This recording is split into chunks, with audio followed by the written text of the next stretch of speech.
Hello दोस्तों, आपका स्वागत है अपने यूट्यूब चैनल पर। आज हम 21 दिसंबर को हुए सी टेट 2021 पेपर 1 के ईवीएस के फुल 30 क्वेश्चंस कंप्लीट करेंगे। तो दोस्तों, आपका पहला क्वेश्चन आया था, नीचे दी गई सूची पर विचार कीजिए। आपके ऑप्शन दिए गए थे झील, झरना, तालाब, पहाड़ी, नदी। उपरोक्त सूची में कौन सा इनमें से भिन्न है? तो इसमें आपका ऑप्शन पहाड़ी सही हो जाएगा, क्योंकि बाकी सारे ऑप्शंस आपके जल के स्रोत हैं और पहाड़ी नहीं है। आपका सेकंड क्वेश्चन आया था, नीचे दिए गए कथनों पर विचार कीजिए और आपको सही कथन बताना था। तो आपका सेकंड का ऑप्शन पहला सही हो जाएगा, ए और बी। गुजरात में लोग दाल के साथ चपाती खाते हैं और दाल में शक्कर डालते हैं। केरल में अधिकतर लोग किसी भी करी के साथ टेपियोका खाते हैं। आपका थर्ड क्वेश्चन आया था, नीचे दिए गए पक्षियों की वह कौन सी प्रजाति है जिसकी आंख मानवों की भांति उसके सामने की ओर होती है? तो आपका थर्ड का ऑप्शन फोर्थ करेक्ट हो जाएगा, उल्लू। आपका फिफ्थ क्वेश्चन आया था, हाथियों के विषय में नीचे दिए गए कथनों पर विचार कीजिए। आपको इनमें से सही कथन बताना था। तो आपका फिफ्थ का ऑप्शन तीसरा सही हो जाएगा, केवल ए और बी। हाथी एक साथ समूह में रहते हैं जिसे झुंड कहा जाता है। हाथियों के झुंड में केवल हथनियाँ और बच्चे ही रहते हैं। आपका सिक्स्थ क्वेश्चन आया था, कोई व्यक्ति 29 सितंबर 2019 को एक एक्सप्रेस रेलगाड़ी में सूरत से नागरकोइल जाने के लिए बैठा। यह रेलगाड़ी सूरत से 8:45 बजे चली और 1 अक्टूबर 2019 को 12:45 बजे नागरकोइल पहुंची। यदि सूरत से नागरकोइल के बीच रेल मार्ग की दूरी 2200 किलोमीटर है, तब इस यात्रा में रेलगाड़ी की औसत चाल क्या थी? तो इसमें दोस्तों औसत चाल पूछी गई है। तो औसत चाल का फॉर्मूला होता है total distance upon total time. तो आपका सिक्स्थ का ऑप्शन तीसरा सही हो जाएगा, 55 किलोमीटर पर घंटा। आपका सेवेंथ क्वेश्चन आया था, निम्नलिखित राज्यों में से किसके बगीचों में तेज पत्ता, छोटी इलायची, बड़ी इलायची और काली मिर्च उगते हैं? तो आपका सेवेंथ का ऑप्शन तीसरा सही हो जाएगा, केरल। आपका एट्थ क्वेश्चन आया था, घटपर्णी के विषय में नीचे दिए गए कथनों पर विचार कीजिए और आपको इसमें सही कथन बताना था। तो आपका एट्थ का ऑप्शन दूसरा सही हो जाएगा, ए और डी। यह पौधा कीट, मेढकों और चूहों को फंसाकर उनका शिकार कर सकता है। इसका आकार घड़े जैसा होता है, जिसका मुंह पत्ती से ढका होता है। कोई भी कीट इसके मुंह के ऊपर पहुंचते ही इसमें फंस जाता है और बाहर नहीं निकल पाता है। आपका नाइन्थ क्वेश्चन आया था, भारत की आज़ादी से पहले की महात्मा गांधी के जीवन की एक महत्वपूर्ण घटना दांडी यात्रा है। यह घटना डैश में घटी थी। तो आपका नाइन्थ का ऑप्शन दूसरा सही हो जाएगा, 1930। आपका टेंथ क्वेश्चन आया था, नीचे दिए गए किस रोग के प्रकरण में डॉक्टर रोगियों को गुड़, आंवला और हरी पत्तियों वाली सब्जियों को खाने की सलाह देते हैं? तो आपका टेंथ का ऑप्शन दूसरा सही हो जाएगा, एनीमिया। दोस्तों, अगर आपको ये वीडियोस अच्छे लगते हैं तो इस यूट्यूब चैनल को सब्सक्राइब ज़रूर कीजिएगा। आपको इस यूट्यूब चैनल पर सी टेट 2021 पेपर 1 के और पेपर 2 के मैक्सिमम शिफ्टों के सॉल्यूशंस ऑलरेडी सॉल्व करके प्रोवाइड कर दी गई हैं। तो आप चैनल को विज़िट कीजिए और सभी शिफ्टों के सॉल्यूशंस को देख लीजिए। आपका 11th क्वेश्चन आया था, माउंट एवरेस्ट के विषय में निम्नलिखित कथनों पर विचार कीजिए। तो आपको सही कथन बताना था। तो आपका 11th का ऑप्शन दूसरा सही हो जाएगा, बी और सी। इसकी चोटी की ऊंचाई 8,900 मीटर है। बछेंद्री पाल इस पर्वत की चोटी पर कदम रखने वाली भारत की पहली महिला बन गई। आपका 12th क्वेश्चन आया था, जो कि डायरेक्शन बेस्ड था। तो आपका 12th क्वेश्चन दिया गया था, एक डॉक्टर का घर एक्स पर स्थित है तथा उनका अस्पताल वाई पर स्थित है। डॉक्टर के घर से अस्पताल जाने के लिए कोई सीधी सड़क नहीं है, अतः डॉक्टर पहले ए पर जाते हैं, जो एक्स के ठीक पूर्व में 500 मीटर की दूरी पर है। फिर वे बी पर जाते हैं, जो ए के ठीक दक्षिण में 400 मीटर की दूरी पर है। फिर वह सी पर जाते हैं, जो बी के ठीक पश्चिम में 90 मीटर की दूरी पर हैं। और अंत में वह अपने अस्पताल पर पहुंचते हैं, जो सी के ठीक उत्तर अंत में 80 मीटर की दूरी पर है। अस्पताल के सापेक्ष डॉक्टर के घर की सही दिशा क्या है? तो आपका 12th का ऑप्शन दूसरा करेक्ट हो जाएगा, उत्तर पश्चिम। आपका 13th क्वेश्चन आया था, रेगिस्तानी ओक नामक पेड़ के बारे में निम्न में से कौन सा कथन सही नहीं है? तो क्वेश्चन में पूछा गया था कौन सा कथन सही नहीं है, तो आपका 13th का ऑप्शन दूसरा सही हो जाएगा, इसकी उथली जड़ें होती हैं। दोस्तों, आप एक बारी क्वेश्चन को ज़रूर ध्यान से पढ़ लिया करें, क्योंकि थोड़ी सी कन्फ्यूज़न आपके क्वेश्चंस को रॉन्ग कर सकती है। आपका 14th क्वेश्चन पूछा गया था, कुडुक कहाँ के लोगों की भाषा है? तो आपका 14th का ऑप्शन 4th करेक्ट हो जाएगा, झारखंड के लोगों की ये बोलचाल की भाषा है। मैंने ये क्वेश्चन यूट्यूब चैनल के पोल में भी पूछा गया था, जिसमें काफ़ी लोगों ने इसका सही उत्तर दिया था। आपका 15th क्वेश्चन आया था, गुजरात के निकटवर्ती राज्य कौन से हैं? तो आपका 15th का ऑप्शन 4th सही हो जाएगा, महाराष्ट्र, मध्य प्रदेश और राजस्थान। आपका 16th क्वेश्चन आया था, निम्नलिखित में से कौन सा प्राथमिक स्तर पर पर्यावरण अध्ययन शिक्षण का उद्देश्य है? तो आपका 16th का ऑप्शन पहला सही हो जाएगा, पर्यावरणीय मुद्दों पर जागरूकता का विकास करना। आपका 17th क्वेश्चन आया था, कक्षा 5वीं का पाठ किसानों की कहानी बीज की जुबानी मुख्य प्रश्न के द्वारा जैसे जो भोजन हम खाते हैं उनको कौन पैदा करता है शुरू होता है। मुख्य प्रश्न, तो आपका 17th का ऑप्शन ए सही हो जाएगा, ए और बी। बच्चों की सोच को नई दिशाओं में लेकर जाता है, बच्चों के सीखने की प्रक्रिया में सहायता करता है। आपका 18th क्वेश्चन आया था, निम्नलिखित में से क्या पर्यावरण अध्ययन की पाठचर्या के लिए सुझावित थीम की उप थीम है? तो आपका 18th का ऑप्शन 4th सही हो जाएगा, जानवर और पौधे। आपका 19th क्वेश्चन आया था, पर्यावरण अध्ययन में सार्थकपूर्ण अधिगम निम्नलिखित में से किसके द्वारा नहीं हो सकता है? तो आपका 19th का ऑप्शन 4th करेक्ट हो जाएगा, बच्चों को स्मरण आधारित अधिगम में शामिल करके।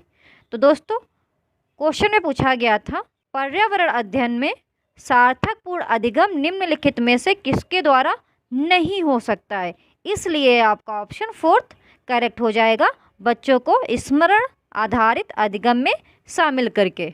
आपका 20th क्वेश्चन आया था, निम्नलिखित में से कौन से सीखने के सिद्धांत पर पर्यावरण अध्ययन आधारित होता है? तो आपका 20th का ऑप्शन पहला सही हो जाएगा, मूर्त से अमूर्त। आपका 21st क्वेश्चन आया था, निम्नलिखित में से कौन पर्यावरण अध्ययन का गुण नहीं होना चाहिए? तो आपका 21st का ऑप्शन 4th सही हो जाएगा, यह एक विषय क्षेत्र है। आपका 22nd क्वेश्चन आया था, भोजन किस प्रकार से खराब होता है? इससे संबंधित प्रयोग के संचालन में एक पर्यावरण अध्ययन का शिक्षक बच्चों की सहायता करता है, निम्नलिखित में से क्या इस प्रयोग में प्रक्रिया आधारित सीखने का उद्देश्य नहीं होगा? तो क्वेश्चन में पूछा गया है नहीं होगा, तो आपका 22nd का ऑप्शन 4th सही हो जाएगा, स्मरण करना। दोस्तों, अगर आपको ये वीडियोस अच्छे लगे चैनल को सब्सक्राइब जरूर कीजिएगा, और वीडियो भी अच्छा लगे तो वीडियो को लाइक भी कर दीजिएगा और चैनल को शेयर करना मत भूलिएगा। आपका 23rd क्वेश्चन आया था, निम्नलिखित में से क्या पर्यावरण अध्ययन में बच्चों के लिए ज्ञान की रचना के लिए प्रभावशाली संसाधन नहीं होगा? तो आपका 23rd का ऑप्शन दूसरा सही हो जाएगा, केवल सी, कक्षा की चार दीवारी। तो क्वेश्चन में क्या पूछा गया था, निम्नलिखित में से क्या पर्यावरण अध्ययन में बच्चों के लिए ज्ञान की रचना के लिए प्रभावशाली संसाधन नहीं होगा, इसलिए आपका ऑप्शन दूसरा सही हो जाएगा, option C only, which means कक्षा की चार दीवारी। आपका 24th क्वेश्चन आया था, निम्नलिखित में से कौन सी युक्ति के द्वारा कक्षा 5 के उप विषय बोलती इमारतें एक पर्यावरण अध्ययन के शिक्षक के द्वारा अर्थपूर्ण तरीके से संपादित की जा सकती हैं? तो आपका 24th का ऑप्शन पहला सही हो जाएगा, केवल ए और सी, मानचित्र और चित्र। सर्वे के संचालन उपरांत उस पर चर्चा। आपका 25वां क्वेश्चन आया था, बच्चों के सीखने की प्रगति के वर्णन अभिलेख पर आधारित हैं। तो आपका 25वां का ऑप्शन तीसरा सही हो जाएगा, अवलोकन तकनीक। आपका 26वां क्वेश्चन आया था, CCE के अनुसार पर्यावरण अध्ययन में स्व आकलन संबंधित है। तो आपका 26 का ऑप्शन पहला सही हो जाएगा, अधिगम के समान आकलन। आपका 27वां क्वेश्चन आया था, बच्चों के सीखने की प्रगति को आंकने के लिए शिक्षकों के द्वारा अक्सर पोर्टफोलियो का उपयोग किया जाता है। पोर्टफोलियो। तो आपका 27 का ऑप्शन फोर्थ सही हो जाएगा, A, B और D। बच्चों के सीखने की प्रगति का एक संचयी अभिलेख है, बच्चों द्वारा अपने कार्यों को प्रदर्शित करने में समर्थ बनाता है, बच्चों को सीखने और आकलन में सक्रिय भागीदार बनाने में समर्थ करता है। आपका 28वां क्वेश्चन आया था, पर्यावरण अध्ययन में बच्चों के लिए संवेदनशील मुद्दों जैसे लिंग भेद का अर्थपूर्ण संपादन किया जा सकता है। तो आपका 28वां का ऑप्शन पहला सही हो जाएगा, बच्चों के मध्य बातचीत का संचालन करके। आपका 29वां क्वेश्चन दिया गया था, निम्नलिखित में से कौन पर्यावरण अध्ययन में बच्चों के आकलन के लिए सबसे कम उपयुक्त है। तो आपका 29वां का ऑप्शन पहला सही हो जाएगा, बंद उत्तर वाले प्रश्न। आपका 30वां क्वेश्चन पूछा गया था, निम्नलिखित में से क्या पर्यावरण अध्ययन में आकलन का संकेतक होना चाहिए। तो आपका 30वां का ऑप्शन पहला सही हो जाएगा, सहयोग। दोस्तों, अगर आपको ये वीडियोस अच्छे लगते हैं, चैनल को सब्सक्राइब जरूर कीजिएगा, वीडियो को लाइक भी कर दीजिएगा और चैनल को शेयर करना मत भूलिएगा। और आप प्लीज़ चैनल को विजिट करें, चैनल में ऑलरेडी बहुत सारी पुराने ईयर्स के शिफ्ट की अपलोड कर दिए गए हैं। आप चैनल को विजिट करें और उनके सॉल्यूशंस चेक करें। आज हम 21 दिसंबर को हुए CTET 2021 पेपर 1 के CDP के फुल 30 क्वेश्चंस कंप्लीट करेंगे। तो दोस्तों, आपका पहला क्वेश्चन आया था, विकास डैश है। तो आपका फर्स्ट का ऑप्शन तीसरा सही हो जाएगा, परिवर्तनीय। आपका सेकंड क्वेश्चन आया था, निम्नलिखित में से कौन सा पूर्णतया आनुवंशिकी द्वारा पूर्व निर्धारित होता है। तो आपका सेकंड का ऑप्शन सेकंड सही हो जाएगा, आँखों का रंग। दोस्तों, अगर आपको वीडियोस अच्छे लगें, चैनल को सब्सक्राइब जरूर कीजिएगा, वीडियो को लाइक भी कर दीजिएगा। और आप ऐसे ही वीडियोस देखना चाहते हैं तो मेरे यूट्यूब चैनल को विजिट करें, क्योंकि इस यूट्यूब चैनल पर 2021 में हुए CTET पेपर 1 और पेपर 2 के ऑलरेडी मोस्ट प्रोबेबली सारी शिफ्ट के सॉल्यूशंस प्रोवाइड कर दिए गए हैं। आप चैनल को विजिट कीजिए और वीडियोस को देख लीजिए।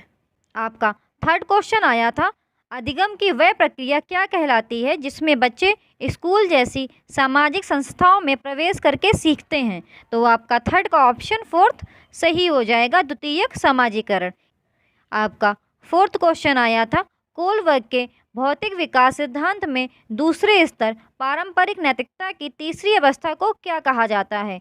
तो आपका फोर्थ का ऑप्शन दूसरा सही हो जाएगा, अच्छा लड़का अच्छी लड़की अभिविन्यास। आपका फिफ्थ क्वेश्चन आया था, जीन पियाजे के सिद्धांत में वर्तमान स्कीमा द्वारा परिवेश को समझ पाने की असमर्थता के कारण एक नए स्कीमा की रचना क्या कहलाती है। तो आपका फिफ्थ का ऑप्शन पहला सही हो जाएगा, समायोजन। आपका सिक्स्थ क्वेश्चन आया था, पियाजे के अनुसार कौन सा संप्रत्यय ऑब्लिक कार्य रूप सूचना को संगठित और प्रतिपादित करता है। तो आपका सिक्स्थ का ऑप्शन दूसरा सही हो जाएगा, स्कीमा।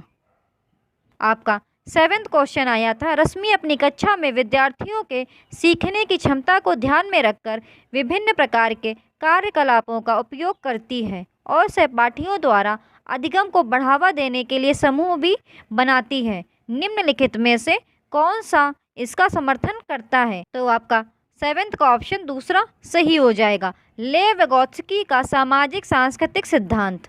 आपका एट्थ क्वेश्चन आया था, इनमें से कौन से अध्यापक द्वारा पाड़ का उदाहरण नहीं है। पाड़ मतलब स्कैफोल्डिंग। तो आपका एट्थ का ऑप्शन दूसरा सही हो जाएगा, रटना। आपका नाइन्थ क्वेश्चन आया था, निम्न में से कौन सी शिक्षा शास्त्रीय पद्धति एक संरचनावादी कक्षा के लिए उपयुक्त नहीं है। तो आपका नाइन्थ का ऑप्शन तीसरा सही हो जाएगा, वेधन व दोहराव, ड्रिल एंड रिकॉल। आपका 10th क्वेश्चन आया था, निम्न में से किसने सामान्य बुद्धि के विचार को नकारा और बुद्धि को अनेक विशिष्ट संसाधन संक्रियाओं के पदों के रूप में परिभाषित किया है? तो आपका 10th का ऑप्शन 4th सही हो जाएगा, हार्वर्ड गार्डनर। आपका 11th क्वेश्चन आया था, एक संरचनावादी कक्षा में निम्न में से किस पर महत्व दिया जाना चाहिए? तो आपका 11th का ऑप्शन दूसरा सही हो जाएगा, संरचनात्मक मूल्यांकन। दोस्तों, अगर आपको वीडियोस अच्छे लगे चैनल को सब्सक्राइब जरूर कीजिएगा, वीडियो को लाइक भी कर दीजिएगा। दोस्तों, अभी चैनल की स्टार्टिंग है, अगर आप लोग एक एक को भी शेयर करोगे अपने फ्रेंड्स ग्रुप में जो सीटेट की प्रिपरेशन कर रहे हैं तो इस चैनल को बूस्ट मिलेगा। तो प्लीज़ सपोर्ट मी, आपको ऐसे ही आगे भी इस चैनल पर वीडियोस मिलती रहेंगी। आपका 12th क्वेश्चन आया था, विगोत्स्की के सिद्धांत के अनुसार निजी संवाद, प्राइवेट स्पीच। तो आपका 12th का ऑप्शन तीसरा सही हो जाएगा, जटिल कार्य करते समय बच्चों को उनके व्यवहार संचालन में सहायता देता है। आपका 13th क्वेश्चन आया था, लड़कियों को गुलाबी कपड़े और गुड़िया से जोड़ा जाता है और लड़कों को नीले कपड़ों एवं कार से जोड़ा जाता है, यह किसको दर्शाता है? तो आपका 13th का ऑप्शन 4th सही हो जाएगा, जेंडर रूढ़िवादिता, ये आपके जेंडर बायस को शो करता है। आपका 14th क्वेश्चन अभिकथन और तर्क वाला दिया गया था, तो आपका अभिकथन दिया गया था, शिक्षा असफल हो जाती है जब बच्चों से यह अपेक्षा की जाती है कि वे प्राप्त ज्ञान को ज्यों का त्यों पुनः उत्पादित करें। आपका तर्क दिया गया था, जानकारी का पुनः उत्पादन बच्चों के अधिगम का अर्थपूर्ण द्योतक है। तो आपको सही विकल्प बताना था, तो आपका 14th का ऑप्शन तीसरा सही हो जाएगा। ए सही है लेकिन आर गलत है।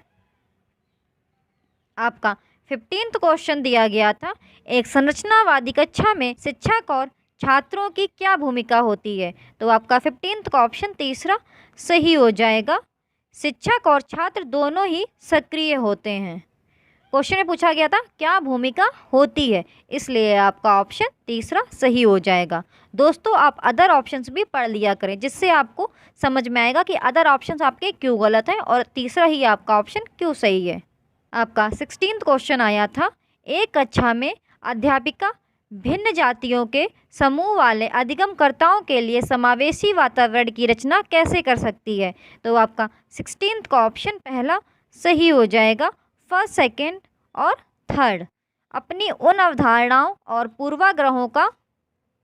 पूर्वाग्रहों पर चिंतन करके जो बच्चों के शैक्षिक अनुभव को सीमित करते हैं, कक्षा में बच्चों के अनुभवों की विविधता को सम्मिलित करके और संस्था में समानता की मूल संस्कृति पर बल देकर। आपका 17th क्वेश्चन आया था, रमनी की कक्षा में एक दृष्टिबाधित छात्र है, एक समावेशित कक्षा में इस संदर्भ में उसे कौन से निर्देशात्मक समायोजन करने चाहिए? तो आपका 17th का ऑप्शन तीसरा सही हो जाएगा, त्रिआयामी मानचित्र और चार्ट जैसे स्पर्शिकी संसाधनों का प्रावधान करना। आपका 18th क्वेश्चन आया था, रीना कक्षा में दी गई किसी भी समस्या को सुलझाने के लिए अलग अलग तरकीबों के बारे में सोचती है, यह निम्न में से किसका प्रतीक है? तो आपका 18th का ऑप्शन 4th सही हो जाएगा, अपसारी सोच। आपका 19th क्वेश्चन आया था, राजू 61 के स्थान पर 16 लिखता है और बी और डी अक्षरों में अक्सर भ्रमित होता है, ये किसके प्राथमिक लक्षण हैं? तो आपका 19th का ऑप्शन पहला सही हो जाएगा, डिसलेक्सिया। आपका 20th क्वेश्चन आया था, एक समावेशी कक्षा में विशेष बच्चों को किस प्रकार सहायता मिल सकती है? तो आपका 20th का ऑप्शन तीसरा सही हो जाएगा, फर्स्ट और थर्ड। व्यक्तिगत लक्ष्यों का निर्धारण, सहयोगात्मक अधिगम। आपका 21st क्वेश्चन आया था, एक संरचनावादी परिप्रेक्ष्य में बच्चों को किस प्रकार समझा जाता है? तो आपका 21st का ऑप्शन 4th करेक्ट हो जाएगा, अपने पर्यावरण को समझने की उत्सुकता लिए हुए।